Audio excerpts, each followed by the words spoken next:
I'm interested to hear it, even though I don't consider myself a salesperson. I'm surrounded constantly by sales folks, and I enjoy hearing about that. So everybody, please welcome Susan Paladini. Thank you. Good afternoon, fellow Toastmasters. And yes, I have a couple handouts. I want to make sure everyone has them. The back of this one, Gabe had handed this one out, but it's on the back. The features, benefits, and values. And there's also a welcome sheet that has a takeaway from the meeting. When a guest walks into a meeting, you want to be somewhat assured that they're interested in our program and they want to be a member. And a year ago, we had 3 people that joined our club right before June 30th. We were eager to meet our DCP goals, which is the Distinguished Club Program, which I'll go over a little later. I have a picture of a little, I took a picture of a document that the district put out of where our club is, which is good. We're distinguished, select distinguished at this point. We want to go one more level up, and we will with Alan's speech tomorrow and my speech today. We're doing very well within our district. What happened last year was the people were coming as guests, and then they joined the club, but they didn't join. I don't think they joined for their reasons. They joined for our reasons. We were eager to get the members because we were trying to meet our goals, and they had been coming, and we thought we wanted them to be part of our group. But as it turned out, we didn't have a good understanding of what they needed out of the process. And that's where this thing comes in. This is just a document that you can fill out when you're a guest. I got this from Raconteurs Toastmaster Club. It's a guest card. When I was a area governor a couple of years ago, this is what they give out to their guests, and I think it's a wonderful thing. Being professional is knowing why something went wrong in a sales situation and what to do about it. Today I'm going to teach you a little bit about the 5-step formula for sales or sales training. And I'm applying it to Toastmasters, but you can apply it to like an appeals resolution or anything else that you do when you're trying to have a meeting of minds. Basically, you want a win-win situation. First of all, you have to find out your prospect's needs. Second, gain their confidence. Third, sell a solution, anticipate objections, and then make the close. First of all, finding out your prospect's needs. You go through an interview process. We even do that when we do examinations at IRS back when I was in compliance. We'll do an exam and we'll ask a lot of questions, trying to get a little bit of feel for how their operations were, basically what went on in the business. I'm sure you would do that for lending. In a loan, I did that. I was a loan officer as well for Small Business Administration. You go through an interview process, you establish a connection, you create an understanding, and based on this understanding, you determine if this is the best program for your prospect or your guest. James, right? James is our guest today. So we're going to find out if this is really what he's looking for. I think it is because of the Bureau of Reclamation and the Water District and everything else. That's kind of nice. We all support each other. So the next part of it is, after that, you want to gain the confidence of the prospective member.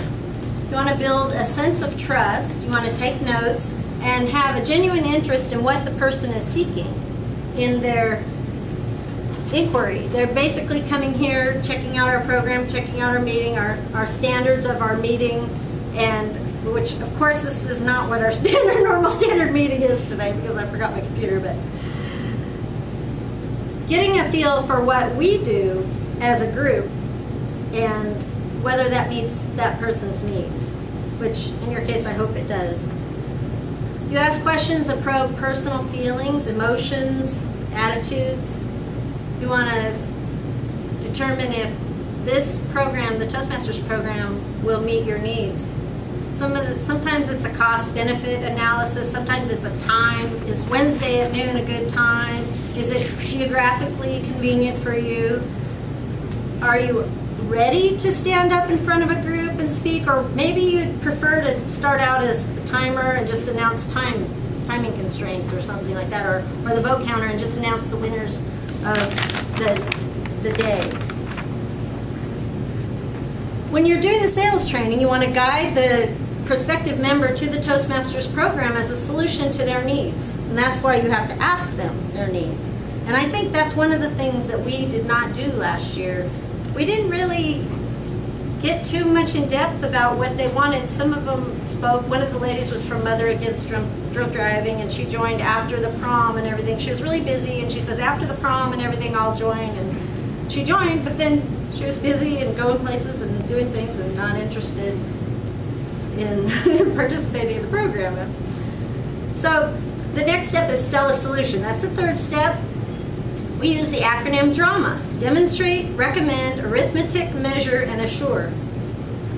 So for demonstrate, you get you present or have the individual visualize the product, the program, the service, whatever it is that you're providing. In this case, it's a person that comes to our meetings. They are a guest, and they engage in our Toastmasters meetings and our program. If you want, in my case, I brought Gabe to the contest. I brought him to some division contests, and he was very impressed. Division A, the actual winner of the district international speech contest came out of Division A, and Gabe had gone to that one, and he was so impressed. He's like, we got to take this to the IRS. So the R in drama is recommend. You help the prospect feel good asking for help. You want to establish a relationship with the Toastmaster, with the guest, and then he'll come to you and talk to you more in depth, and eventually you'll find out if you can recommend the program to him, if it'll meet his needs. I'm doing this a little backwards. The next part is arithmetic.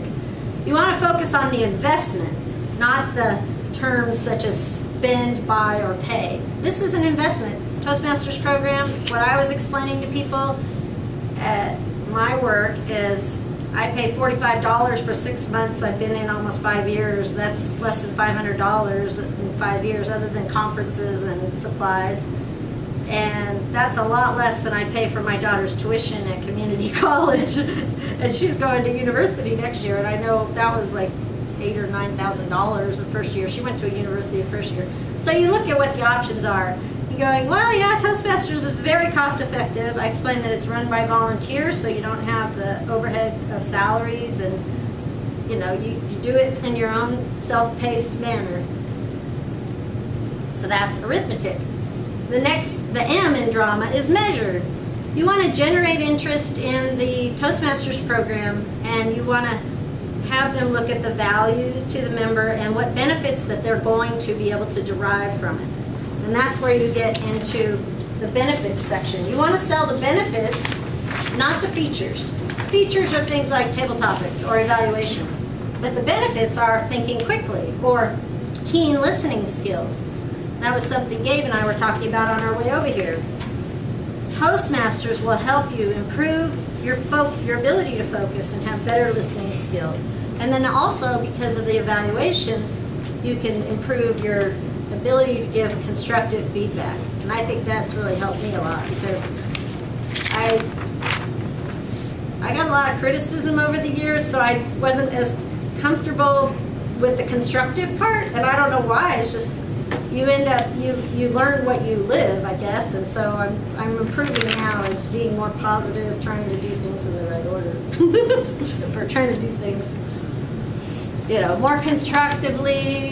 That I think it happens because someone like me grew up in a big family. You just kind of you just go with it. You try to make things happen. Not always do things in the right order. This is our features, benefits, and values chart, which we also have here that as a takeaway. I wanted to discuss how you can measure the Toastmasters benefits, since it looks like I have enough time. It provides a self-paced program, and that allows you flexibility. There's speech writing and presenting skills, and that helps your critical thinking and your effective presentation delivery. Weekly interactive meetings are an ongoing experience, and you're overcoming fear. Table topics help you think quickly. Evaluations provide keen listening skills, constructive feedback. The participation in the meeting rules, it enables you to be more comfortable in front of a group.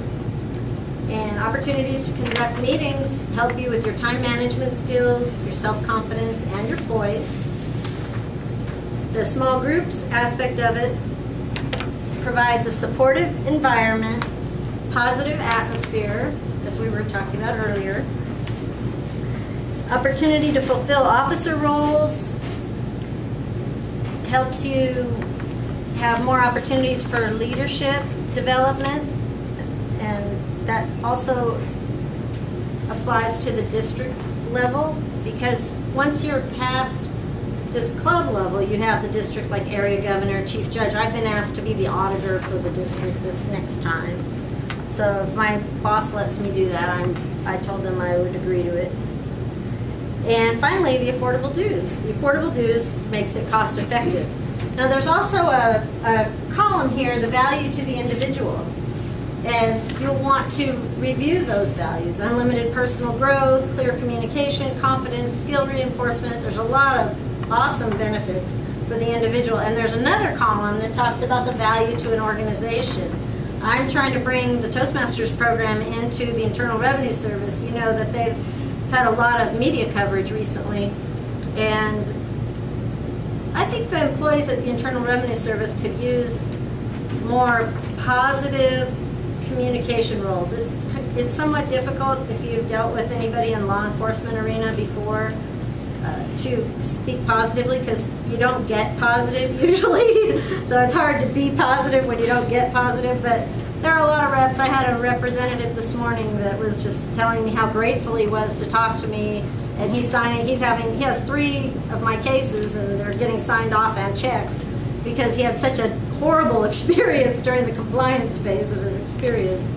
So I was happy to hear that, because that makes me feel like I'm resolving and I'm accomplishing what I'm there to do, and it was a positive experience, and you know, we're doing it in the least amount of time, hopefully, and efficiency, and the government's getting what they should be getting, so that was a benefit.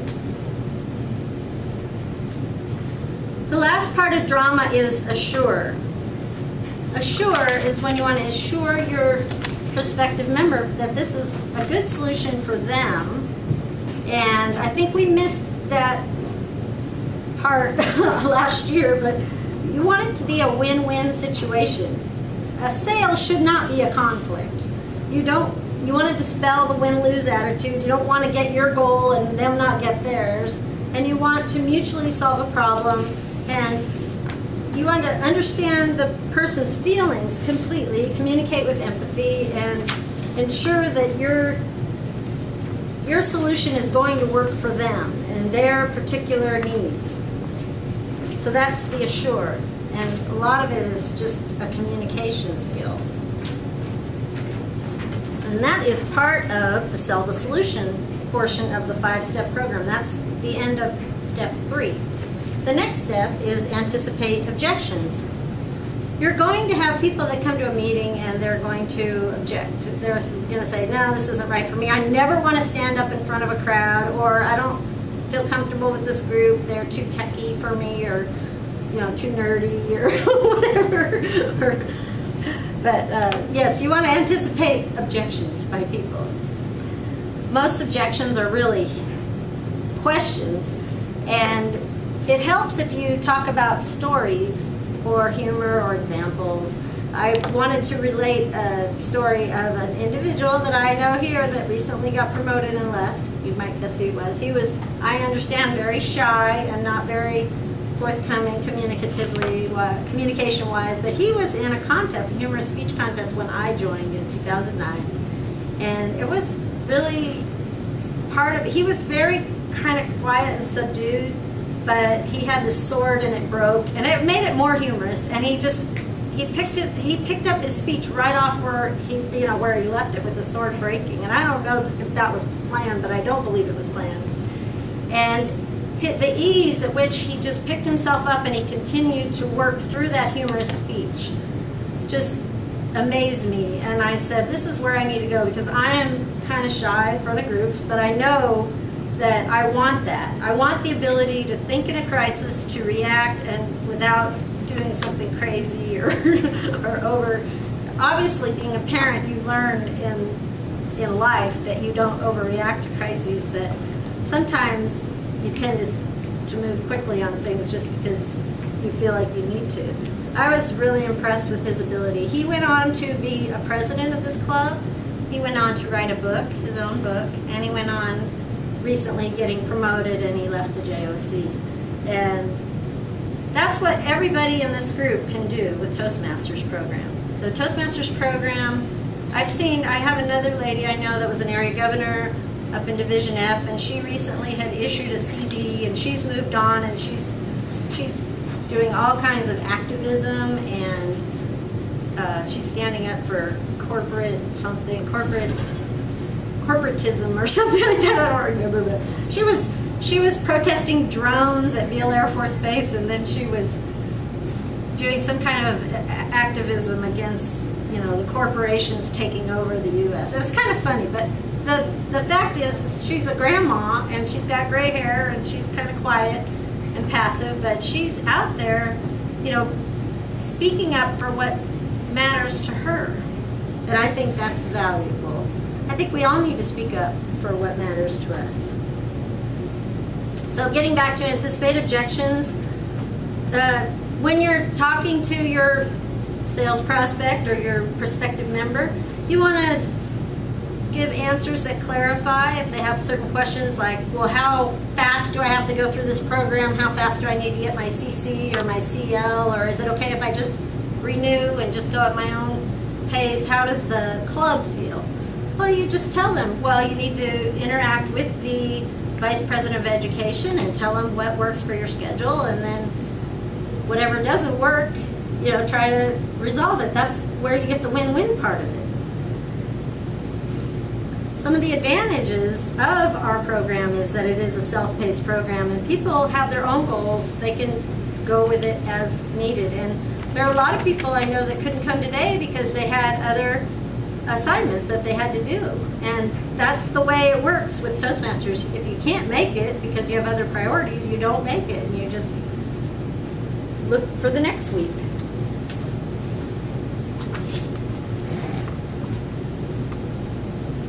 After anticipate objections is make the close. There are several ways you can make the close: comparison, loss, opinion, story, and example. That's an acronym. Comparison, you might compare the program to a master's degree, say from University of Phoenix. You can compare the cost. You can compare the time requirement. There's many things you can compare. Or the